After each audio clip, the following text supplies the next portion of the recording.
জি জি এই জন্য পানি বড় একটা জিনিস। জি হুজুর দিয়ে পানি আনো, জি পানি আনো, জি এটা হুজুর কি আছে বা কি হয়? হ্যাঁ, ইসলাম এটা জায়েজ। আপনি অবশ্যই নেককার ব্যক্তির কাছ থেকে পানি পড়া নেবেন, এটা জায়েজ। পানিতে সে কোরআন পড়ে ফু দিবে, সেটা আপনি খাবেন, এটা জায়েজ। ঘরে ছিটাবেন, এটা কি জায়েজ। রাসূল ইসলামের থুতুর মধ্যে মোবারক ছিল, কিন্তু যদিও আমাদের হুজুরদের থুতুর মধ্যে মোবারক নাই, কিন্তু তাদের জবানে আল্লাহর কোরআন কালামের পাঠ করার কারণে তাতে কি আছে, বরকত আছে। রাসূল ইসলামের একটা দোয়া আপনি পেয়ে যাবেন তিরমিজিতে তিব্বিন নববী অধ্যায়ের মধ্যে পাবেন।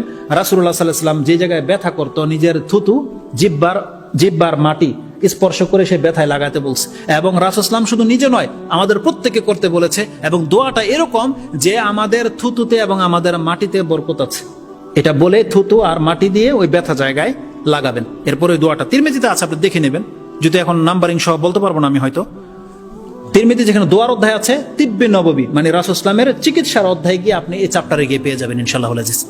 তো জারফুক যেটা, এটা ইসলামে জায়েজ। তবে আপনি যদি কারো কাছ থেকে জারফুক তলব না করেন, যেই ব্যক্তি না করে বেঁচে থাকতে পারবে তার মর্যাদা অনেক। রাসূল ইসলাম কোন একদিন বলতেছে যে আমার উম্মতের মধ্যে 70,000 লোক এমন আছে যারা বিনা হিসেবে জান্নাতে যাবে, ওয়ালা আযাবিন ওয়ালা হিসাব, তাদের কোনো হিসাব নাই, তাদের কোনো আযাব নাই। এ কথা বলে দিয়ে রাসূল সাল্লাল্লাহু আলাইহি ওয়াসাল্লাম ঘরে চলে গেছে। সাহাবীরা এখন কল্পনা জল্পনা করতেছে কারা হতে পারে এটা, যে আমার উম্মতের মধ্যে 70 আলফান ইয়াদখুলুনাল জান্নাহ গায়রি আযাবিন ওয়ালা হিসাবিন, কোনো আযাবও নাই, হিসাবও নাই, বিনা হিসাবে বিনা আযাবে তারা জান্নাতে যাবে। এরকম 70,000 লোক আছে। আরেকটা বর্ণনায় আসছে প্রত্যেক 70,000-এর সাথে আরো 70,000, মানে প্রায় 4,90,00,000 বলা হয়েছে এরকম কিছু, বা 49 কোটি এরকম কিছু আছে হাদিসে। প্রত্যেক একজনের সাথে আরো 70,000, এরকম 70 দিয়ে 70 পূরণ করবেন যত হয়, এত সংখ্যক লোক বিনা হিসাবে এই উম্মতের বিনা হিসাবে জান্নাতে যাবে।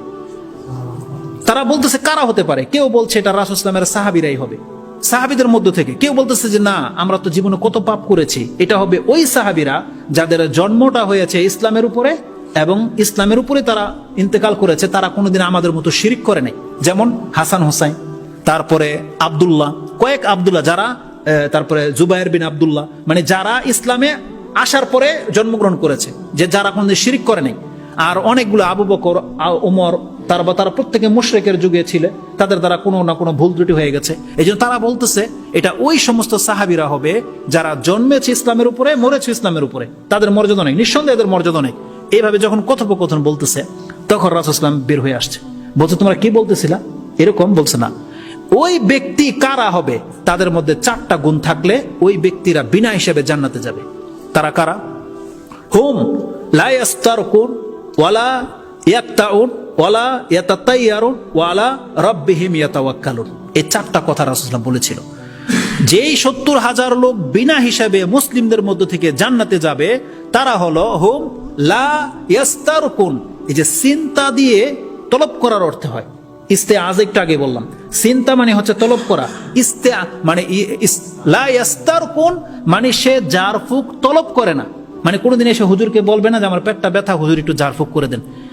যেই ব্যক্তি বিনা হিসেবে জান্নাতে চায়, দেখেন এটা জায়েজ, এটা হচ্ছে জায়েজ, আপনি বলবেন এটা জায়েজ, কিন্তু এখানে নিষেধ করা হচ্ছে না, এটা তার মর্যাদা বয়ান করা হচ্ছে যে এরা এমন লোক হবে যে তারা কোনোদিন একথাও বলবে না যে আমার পেটের ব্যথা একটু জারফুক করে দেন, বলবে না, নিজেরটা নিজে জারফুক করবে। যেমন রাসূল সাল্লাল্লাহু আলাইহি ওয়াসাল্লাম জারফুক করেনি, প্রত্যেক শোয়ার সময় সূরা ফালাক, নাস, ইখলাস পড়ে কি করতেন? হাতে থুতু দিয়ে মাথা থেকে নিচে জারফুক করতেন।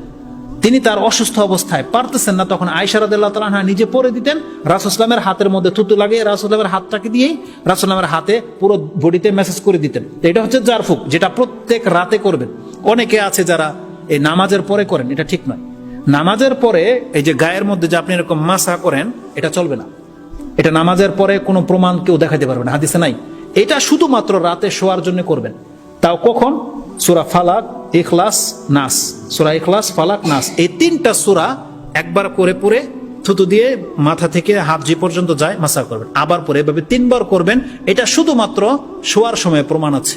কিন্তু অনেকে ওই যে তাসবিহ করার পরে দেখা যায় যে নামাজের উপরে এটা করেন, এটা করবেন না। এটা বড় ধরনের অপরাধ আমি বলতেছি না, কিন্তু আমাদেরকে দলিলের উপরে ভিত্তি করে চলতে হবে। যেহেতু রাসূল সাল্লাল্লাহু আলাইহি ওয়াসাল্লাম এই সময় এটা করে নাই, অতএব আপনি করবেন না, এটা আপনি শোয়ার সময় করবেন। তাহলে জারফুকের ক্ষেত্রে হাদিসে কি আছে? জায়েজ, কিন্তু লা ইয়াস্তারকুন, কোনদিন সে জারফুক তলব করেনি। আর ওয়ালা ইয়াকতাউন, একতাউন মানে হচ্ছে দাগ কাটেনি। আরব যুগে বা এখনো কোনো কোনো কাবিলার মধ্যে আছে যারা রোগের কারণে লোহা গরম করে শরীরে দাগ দিত, ঠিক আছে, এতে নাকি ব্যথা ভালো হয়ে যায় বা একটা চিকিৎসা হয়। বা কোনো কোনো কাউমের মধ্যে চিহ্ন দেয়, আঁচো দেয়, কেটে দেয়, একবার এখানে দাগ দেয়, এখানে দাগ দেয়, মানে এটা হচ্ছে কাবিলার গোত্র, যার এখানে 3টা দাগ, তারা চিনতে পারে যেটা আমাদের বংশের, ঠিক আছে, মহিলাদের হোক পুরুষদের কেটে দেয় এখানে। তারপরে বলা হয়েছে ট্যাটো যারা করে, যে বর্তমানে যারা ট্যাটো করে শরীরে দাগায়, দাগে দিয়ে দাগ ছাপ বসায়, এর অন্তর্ভুক্ত করা হয়েছে যে লা ইয়াকতাউন, সে শরীরে দাগ দেবে না। তবে এর উত্তম ব্যাখ্যা হচ্ছে তারা লোহা গরম করে দাগ দিয়ে চিকিৎসা গ্রহণ করত। রাসূলুল্লাহ বলছেন কোন মুসলিম এটা করবে না। যেই ব্যক্তি এটা করবে না তার মর্যাদা কি? যেই ব্যক্তি কোনোদিন গিয়ে হুজুরের কাছে গিয়ে পানি পড়া চাইবে না, কোনোদিন লোহা দিয়ে দাগাবে না, ওয়ালা ইয়াতাতাইয়ারুন, ভাগ্য গণনা করবে না। স্কুল কলেজে থাকতে আমরা কি করেছি, শালিক দেখছি ঢিলা মারছে, বলছে জোড়া গেলে এই, বেজর গেলে এই, করছেন এরকম কিছু? ক্ষেতের মধ্যে বলেন নাই যে জোড়া শালিক হলে ভাগ্য ভালো, বেজর শালিক হলে ভাগ্য খারাপ, করেছেন এগুলো কেউ? এগুলো সব হচ্ছে শিরকের অন্তর্ভুক্ত। আপনার সন্তানদেরকে এগুলো শিক্ষা দিতে হবে যে এগুলো, যে রাশি গণনা, এগুলো সব হচ্ছে এর অন্তর্ভুক্ত।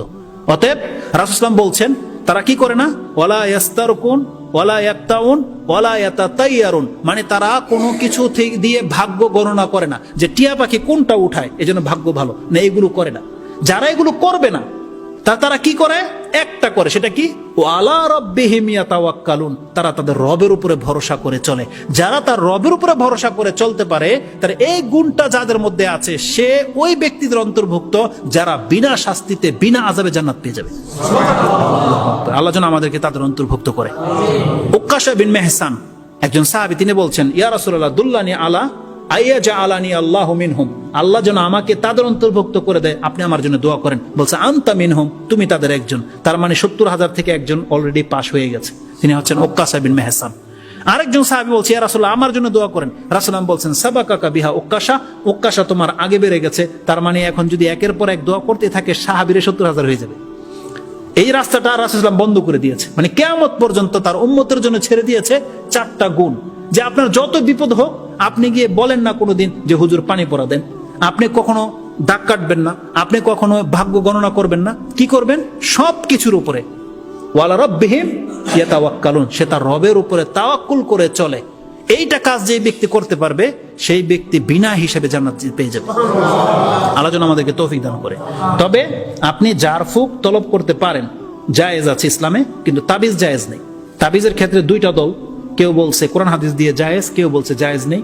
তবে আমি তাদের পক্ষে যারা বলছে জায়েজ নেই, কারণ এই মর্মে কিছু হাদিস পাওয়া যায় জায়েজ না হওয়ার পেছনে।